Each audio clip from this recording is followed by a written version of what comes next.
नमस्कार, Jijau times news मध्ये आपले स्वागत। कोण ठरणार बार्शी नगरपरिषदेची पहिली महिला नगराध्यक्षा? उत्तर मिळेपर्यंत शहरातील प्रत्येक चहाच्या टपरीवर, कार्यालयात आणि सोशल मीडियावर एकच चर्चा। आता बातमी पाहू विस्ताराने। बार्शीत महिला नगराध्यक्षपदासाठी आरक्षण सुटताच राजकीय वादळ। सोपल बारबोले विरुद्ध राऊत। महिला नगराध्यक्षपदावर बार्शीची मोठी लढत।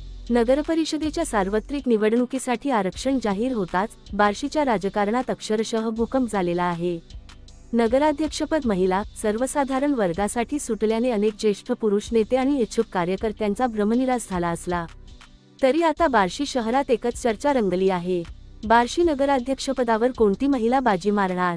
या चर्चेच्या केंद्रस्थानी सध्या दोन प्रमुख गट, आमदार दिलीप सोपल गट आणि माजी आमदार राजेंद्र राऊत गट समोरासमोर उभे आहेत। सोपल गटातील तगडी तिकडी। सोपल गटातून सध्या तीन प्रमुख नावे चर्चेत आहेत। उज्ज्वला सोपल, आमदार दिलीप सोपल यांच्या सुनबाई पुतण्याची पत्नी। निर्मला बारबोले, राष्ट्रवादी काँग्रेस, शरद पवार गटाचे विश्वासभाऊ बारबोले यांच्या पत्नी व माजी उपनगराध्यक्ष कृष्णाराज बारबोले यांच्या आई। कल्पना अक्कलकोटे, सोपल गटाचे निकटवर्तीय नगरसेवक नागेश अक्कलकोटे यांच्या पत्नी। या तिन्ही महिलांमध्ये शहरातील विविध भागांतील कार्यकर्त्यांची ताकद, जनाधार आणि सोशल मीडियावरील उपस्थिती प्रचंड आहे। मात्र अजून कोणत्याही महिलेनं अधिकृतरित्या की किंवा नाही अशी घोषणा केलेली नाही। त्यामुळे राजकीय सस्पेन्स अधिकच गडद झाला आहे। स्रोतांच्या माहितीनुसार विधानसभेच्या वेळीच सोपल आणि बारबोले गटांमध्ये मनोमिलन झालं होतं। विधानसभेची जबाबदारी सोपल गटाकडे आणि नगरपालिका बारबोले गटाकडे असा आपापसातला राजकीय समन्वय घडल्याचं बोललं जातं। जर हीच भूमिका कायम राहिली तर या निवडणुकीत बारबोले यांचा प्रभाव वाढण्याची चिन्ह आहेत। तथापि नगरपरिषदेचा मोठा अनुभव असलेले नागेश अक्कलकोटे आपल्या प्रभावातून स्वतःच्या पत्नी कल्पना अक्कलकोटे यांना पुढे आणू शकतात, अशी चर्चा कार्यकर्त्यांमध्ये जोरात आहे। राऊत गटाची गुप्त रणनीती आणि नवा ट्विस्ट। दुसऱ्या बाजूला माजी आमदार राजेंद्र राऊत हे या महिला आरक्षणानंतर नव्या राजकीय खेळीची आखणी करत असल्याचं बोललं जातं। राऊत गटातून सुरुवातीला वर्षा झाडबुके यांचे नाव पुढे आले होते।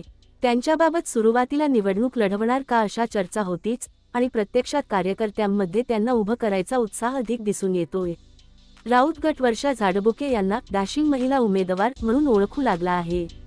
त्यांच्या कार्यतत्परतेमुळे आणि निर्णयक्षमतेमुळे त्या गटात प्रभावशाली नेत्या म्हणून चर्चेत आहेत। मात्र या गटात आणखी एक नवा राजकीय ट्विस्ट समोर येतोय। मागील निवडणुकीत आमदार दिलीप सोपल यांच्या गटाकडून नगराध्यक्षपदाचे उमेदवार राहिलेले प्रशांत कथले यांनी त्या निवडणुकीतील पराभवानंतर राऊत गटात प्रवेश केला होता।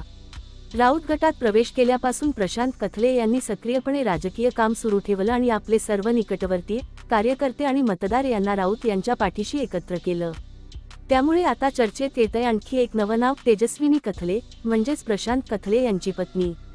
बार्शीच्या राजकारणात ही एंट्री सडन पण स्ट्रॅटेजिक मूव्ह म्हणून पाहिली जात आहे।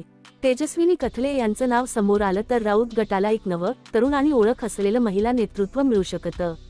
यामुळे राऊत गटातील अंतर्गत समीकरणं बदलण्याची शक्यता राजकीय वर्तुळात व्यक्त केली जात आहे। थेट लढत सोपल बारबोले वर्सेस राऊत। आता परिस्थिती स्पष्ट होत चालली आहे। एकीकडे सोपल बारबोले अक्कलकोटे यांची संयुक्त आघाडी तर दुसरीकडे राऊत गटाची नव्या चेहऱ्यांसह रणनीती। सोपल गटाचं नेतृत्व टिकणार की राऊत गटाचा पुनरागमनाचा डाव यशस्वी होणार? तेजस्विनी कथलेंचं नाव अधिकृत झाल्यास समीकरणं उलटणार का? उज्ज्वला सोपल आणि निर्मला बारबोले एकत्र मैदानात उतरणार का? वर्षा झाडबुके उभ्या राहिल्यास राऊत गटाची लढत किती मजबूत होणार? या सर्व प्रश्नांनी बार्शीचं राजकारण तापलेलं आहे। महिला आरक्षणामुळे निर्माण झालेलं अनिश्चिततेचं वातावरण आता स्ट्रॅटेजी वॉर मध्ये रूपांतरित झालं आहे।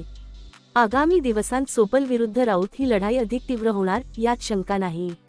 बार्शीकरांची नजर आता एका घोषणेवर खेळलेली आहे। कोण ठरणार बार्शी नगरपरिषदेची पहिली महिला नगराध्यक्षा? उत्तर मिळेपर्यंत शहरातील प्रत्येक चहाच्या टपरीवर, कार्यालयात आणि सोशल मीडियावर एकच चर्चा। या खास आढाव्यासाठी जिजाऊ टाइम्स न्यूजच्या संपादिका संगीता पवार यांच्याकडून